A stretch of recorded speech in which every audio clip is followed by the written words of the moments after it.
शादी के कुछ महीने बाद ही मेरा पति हमेशा हमेशा के लिए मुझे इस दुनिया में अकेला छोड़कर चला गया। मेरी सास ने मेरी शादी जबरदस्ती अपने 14 साल के नाती से कर दी।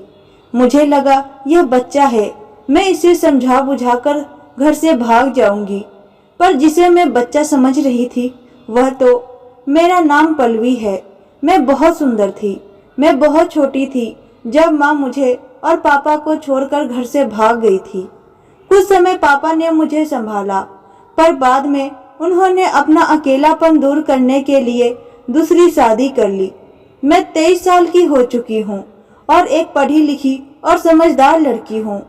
मैं पूरे दिन घर का काम करती और शाम को अपने आसपास के एरिया के बच्चे को पढ़ाती, जिससे मैं आराम से महीने का 12 से 15 हजार कमा लेती। पर मेरी सौतेली माँ मुझसे वह पैसे छीन लेती। मोहल्ले के लोग कहते, तेरे माँ पापा तेरी शादी कभी नहीं करेंगे, क्योंकि उन्हें फ्री में नौकरानी जो मिल गई है, जो पूरे दिन घर का काम करती और पैसा भी कमा कर देती। अगर तू चली जाएगी तो इन लोगों का क्या होगा। मैं उन लोगों की बात सुनकर अपने मन से शादी का ख्याल निकाल दी थी। मुझे भी लगने लगा था कि मेरे माँ पापा मेरी शादी कभी भी नहीं करेंगे, क्योंकि मैं इतनी सुंदर थी और पढ़ी लिखी समझदार भी। पर अभी तक घर पर एक भी रिश्ता मेरे लिए नहीं आया था। पर एक दिन अचानक मेरी सौतेली माँ मेरे पास आई और बोली, हमने तेरी शादी फिक्स कर दी है। अगले हफ्ते में ही तेरी शादी है। आज से शादी की तैयारी करना शुरू कर दो। मैं खुश हो गई।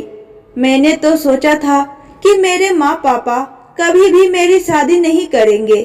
मैं अपनी शादी की सारी तैयारी करने लगी, पर मैं अपने पति को नहीं देखी थी। मेरी शादी हो गई। मेरे पति मेरे बगल में ही बैठे थे, पर हम औरतों में इतनी हिम्मत कहाँ और इतनी आजादी कहाँ कि हम अपना सर उठाकर इधर उधर गर्दन घुमाकर अपने पति को 2 पल देख सके। मेरे ससुराल में मेरी सास, मेरे पति और मेरी एक विधवा ननद, जिसका 14 साल का एक बेटा था। मेरी सास थोड़ा सख्त किस्म की औरत थी और पुराने ख्यालातों की भी। सारी रस्मों के बाद मेरी सास मुझे कमरे में छोड़ने गई और बोली, सुबह जल्दी उठ जाना। मोहल्ले की और रिश्तेदार की भी सभी औरतें तुम्हें कल देखने आएंगी और मुंह दिखाई पर तुम्हें जो पैसे मिलेगा वह तुम मुझे दे देना। शादी में बहुत पैसे खर्च हो गए हैं। मैंने अपना सर हाँ में हिला दिया। कुछ देर बाद मेरे पति भी आ गए, जो दिखने में बहुत सुंदर थे। उनका व्यवहार भी बहुत अच्छा था। हम दोनों बैठकर एक दूसरे से बातें करने लगे।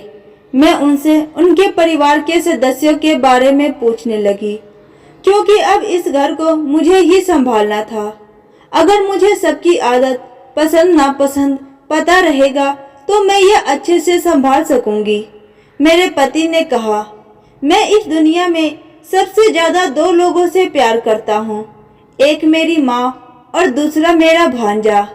मेरा भांजा 2 साल का था जब उसके पिता इस दुनिया से चल बसे। मेरी बहन के ससुराल वालों ने मेरी बहन और मेरे मासूम से भांजे को उस घर से धक्के मारकर बाहर निकाल दिया।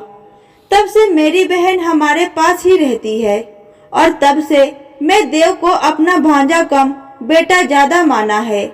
मैं उसे अपने पेट पर सुलाता, उसके साथ बहुत मस्ती करता।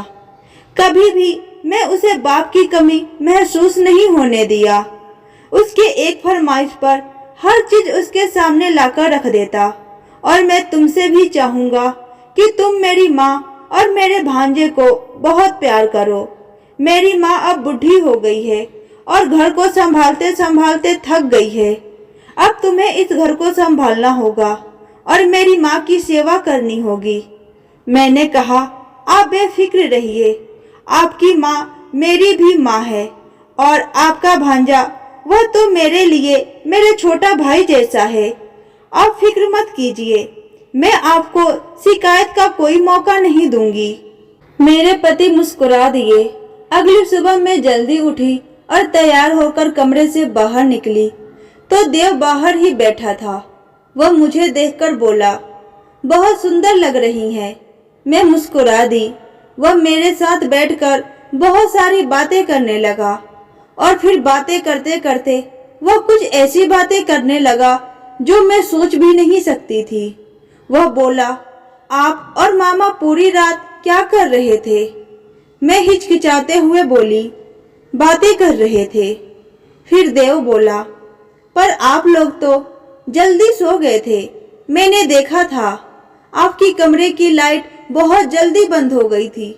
मैं उसकी तरफ हैरत भरी निगाहों से देखी और बोली, हाँ, शादी की बहुत सारी रस्में होती है तो हम दोनों बहुत थक गए थे, इसलिए सो गए थे। देव बोला, मामा कहाँ सोए थे और आप? क्या आप दोनों साथ में सोए थे? मुझे समझ में नहीं आ रहा था कि मैं इसके सवालों का क्या जवाब दूं। मैं शांत रही और फिर उसकी बातों को काटती हुई बोली, क्या घर में सभी मेहमान आ गए हैं? अभी वह कुछ बोलता कि तभी मेरी सास वहां आई और बोली, गप्पे बाद में मारना, चलो सारे मेहमान आ गए हैं, सब तुम्हारा इंतजार कर रहे हैं। मैं अपनी सास के साथ चल दी, पर अभी भी मेरे दिमाग में देव की बातें चल रही थी। आखिर वह मुझसे यह सब सवाल क्यों कर रहा था? मुझे कुछ भी समझ में नहीं आ रहा था। मुझे उसकी बातें बहुत अजीब लगी थी, जो मुझे बहुत परेशान कर रही थी। क्या पूरी रात वह हमारे कमरे के बाहर ही बैठा था और हमारी बातें सुन रहा था? पर वह ऐसा क्यों कर रहा था? मेरे दिमाग में बहुत सारे सवाल चल रहे थे, जिसका जवाब मेरे पास नहीं था। मुंह दिखाई होने के बाद जब सब चले गए, तब मेरी सास ने मुझसे वह सारे पैसे और जो भी गहने मिले थे वह सब ले लिए। मैं बिना कुछ कहे वह सब अपनी सास को दे दी। रात को मैं अपने पति से देव की हरकतों के बारे में बोली। मेरे पति बोले, बच्चा है, ना समझ है, इसलिए वह यह सब पूछ रहा था। अगर समझदार होता तो थोड़ी पूछता। मैंने कहा, पर उसका पूछने का अंदाज मुझे कुछ ठीक नहीं लगा। इस पर मेरे पति बोले, तुम कहना क्या चाहती हो, साफ साफ कहो। मैंने कहा, मुझे वही तो समझ में नहीं आ रहा। इस पर मेरे पति गुस्से से बोले, देखो, मैं अपने भांजे के बारे में एक शब्द भी नहीं सुनूंगा। बच्चा है वह अभी। मैं समझ गई थी कि मुझे अपने पति को खुश कैसे रखना है। उनसे कभी भी देव और उनकी माँ की शिकायत नहीं करनी होगी। मैं अब इसका ध्यान रखती और अपनी सास की भी बात एक कान से सुनती और दूसरी कान से निकाल देती। मेरी सास मुझ पर बहुत गुस्सा करती थी। वह थी ही थोड़ी सख्त किस्म की। थोड़ी थोड़ी बातों पर गुस्सा करना उनका व्यवहार ही था। मेरी ननद, वह किसी से भी बात नहीं करती, बस वह अकेला रहना पसंद करती थी। वह पूरे दिन अपने कमरे में ही रहती। मैं कई बार सोची कि मैं उनसे जाकर बात करूं, पर फिर मेरे कदम अचानक से रुक जाते, पता नहीं क्यों। मेरी ननद अभी जवान थी, 30-32 साल की होंगी। मैं उनका तकलीफ अच्छे से समझ पा रही थी, पर मैं उनका तकलीफ घर में किसी को भी नहीं समझा सकती थी। आसान नहीं होता अकेले जिंदगी जीना।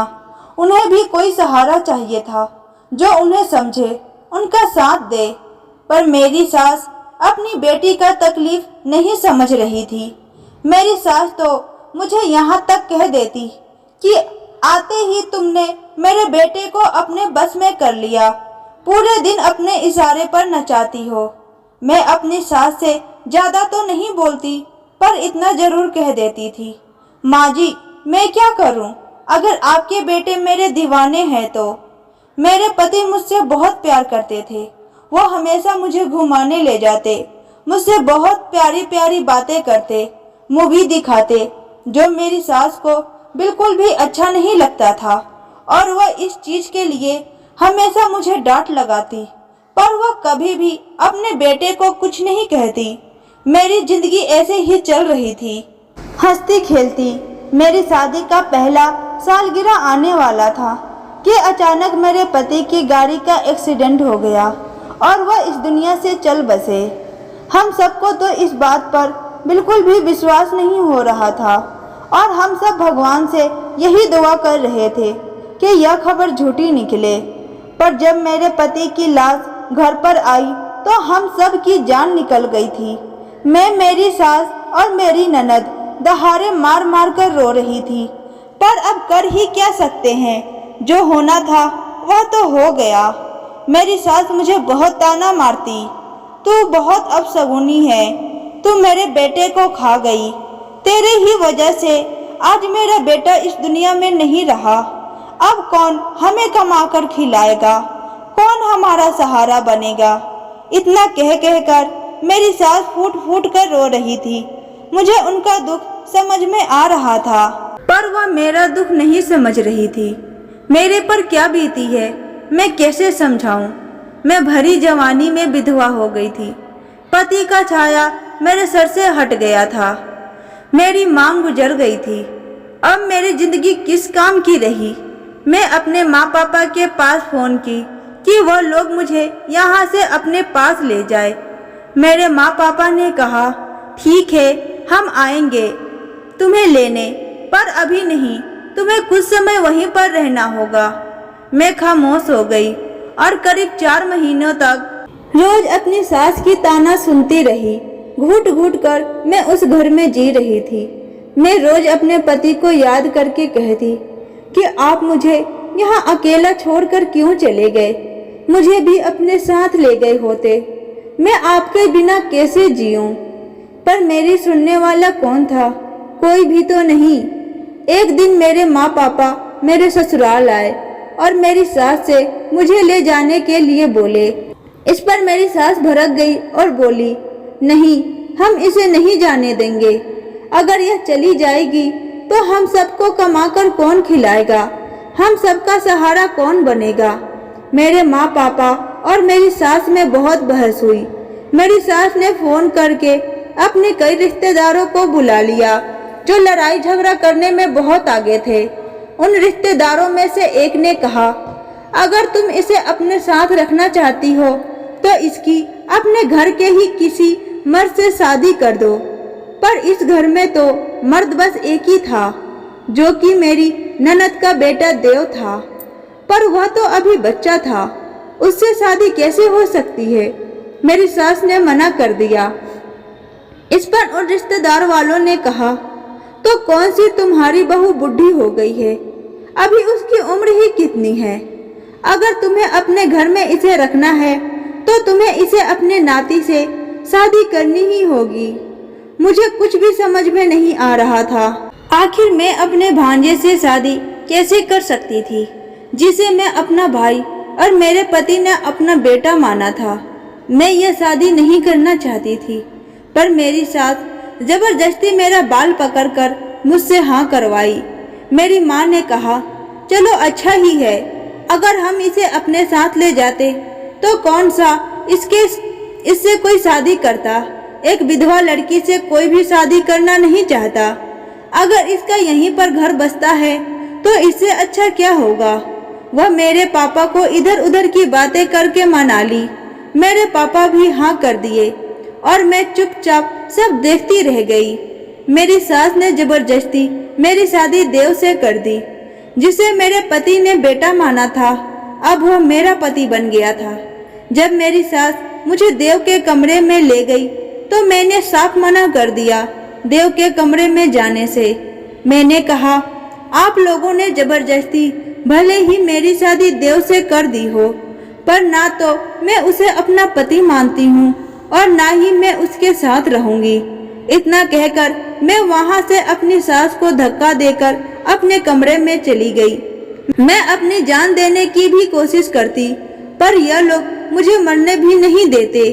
सास ने मोहल्ले के करीब 30 से 40 बच्चों को इकट्ठा कर लिया और मुझे ट्यूशन पढ़ाने के लिए बोली। मैंने कहा, ठीक है, मैं ट्यूशन पढ़ा लूंगी। मैं पूरे दिन घर का काम करती और शाम को इतने सारे बच्चों को पढ़ाती, जिससे मेरी हालत बहुत ज़्यादा खराब हो जाती। मैं बहुत ज़्यादा थक जाती थी, पर मेरी थकान, मेरी तकलीफ किसी को भी नहीं दिखती थी। मेरी सास तो शायद अपने बेटे की मौत का बदला मुझसे ले रही थी, जो वह मुझे इतना परेशान कर रही थी। एक दिन देव अपनी नानी से कह रहा था, नानी, अगर पल्लवी की शादी मुझसे हुई है तो पल्लवी को मेरे पास सोना चाहिए था ना, फिर वह अलग कमरे में क्यों सोती है? मेरी पत्नी है तो उसे मेरा ध्यान रखना चाहिए, जैसे वह पहले मामा का ध्यान रखती थी। मेरी सास ने कहा, ठीक है, आज से वह तुम्हारे साथ तुम्हारे कमरे में ही रहेगी। देव की बात सुनकर मैं बहुत हैरान हुई। वह यह कैसी बातें कर रहा था? मुझे देव के कमरे में भेज दिया गया। मैं जाना नहीं चाहती थी, पर वह मेरी एक बात भी नहीं सुनी और मेरे हाथ पकड़कर मुझे देव के कमरे में धक्का दे दी। मैंने सोचा मैं अंदर से दरवाजा बंद कर दूं, पर मेरी सास दरवाजा पर ही खड़ी थी। कुछ देर बाद देव भी कमरे में आ गया। मैंने सोच लिया था, यह बच्चा है, इसे समझाकर या डराकर सुला दूंगी और फिर मैं हमेशा हमेशा के लिए इस घर से बहुत दूर भाग जाऊंगी।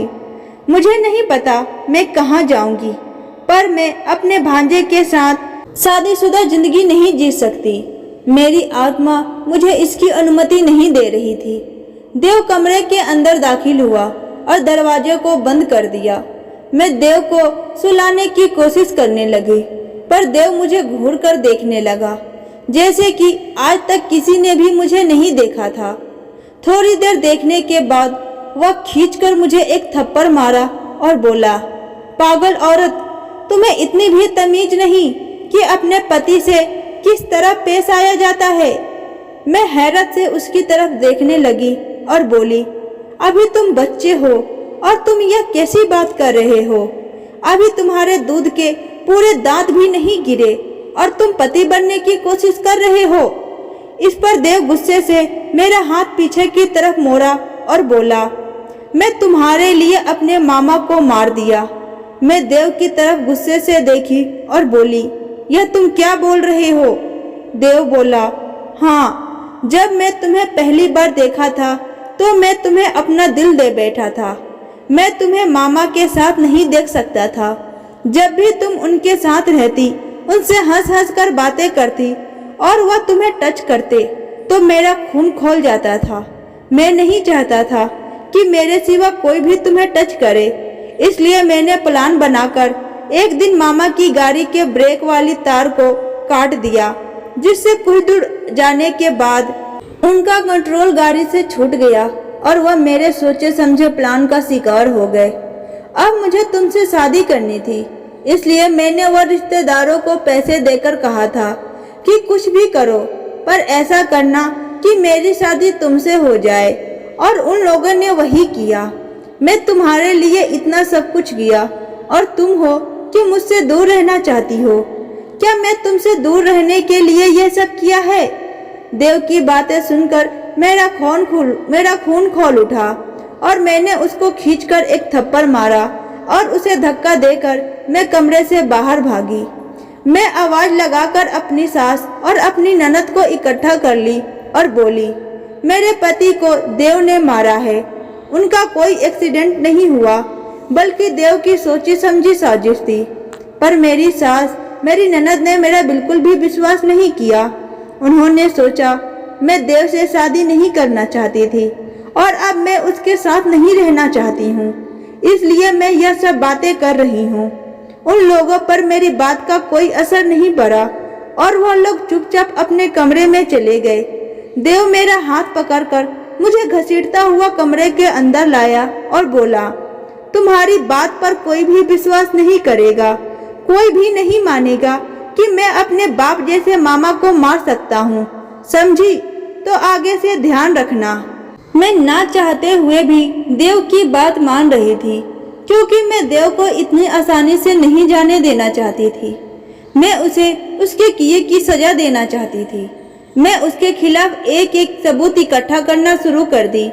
करीब 2 साल लग गया मुझे सारे सबूत इकट्ठा करने में। मैं इन सब के दौरान प्रेग्नेंट भी रही और एक बेटे को जन्म भी दिया, जो कि अभी मात्र 6 महीने का है।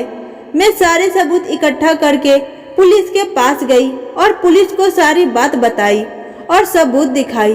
पुलिस ने देव को पकड़कर उसे उम्र कैद की सजा दिलाई। मेरी सास यह सब बर्दाश्त न कर पाई और इस दुनिया से चल बसी। मैं अपनी ननद की दूसरी शादी करके उनका घर बसा दिया। मैं अपने बेटे के साथ उस घर में खुशी खुशी रहने लगी। मैं बच्चों को ट्यूशन पढ़ाती और अपने बच्चे का पेट पालती। मैं अपने पति को बहुत याद करती। आज अगर वह जिंदा होते तो कितना अच्छा होता, मेरा परिवार कितना खुश रहता। वह यह सब कभी भी नहीं होने देते। तो दोस्तों, कैसी लगी आपको आज की कहानी, कमेंट बॉक्स में बताएं। वीडियो अच्छी लगी हो तो वीडियो को लाइक करें। चैनल पे नए हैं तो चैनल को सब्सक्राइब करें। तो मिलते हैं एक और नई रोचक कहानी के साथ। वीडियो को पूरा देखने के लिए आपका बहुत बहुत धन्यवाद।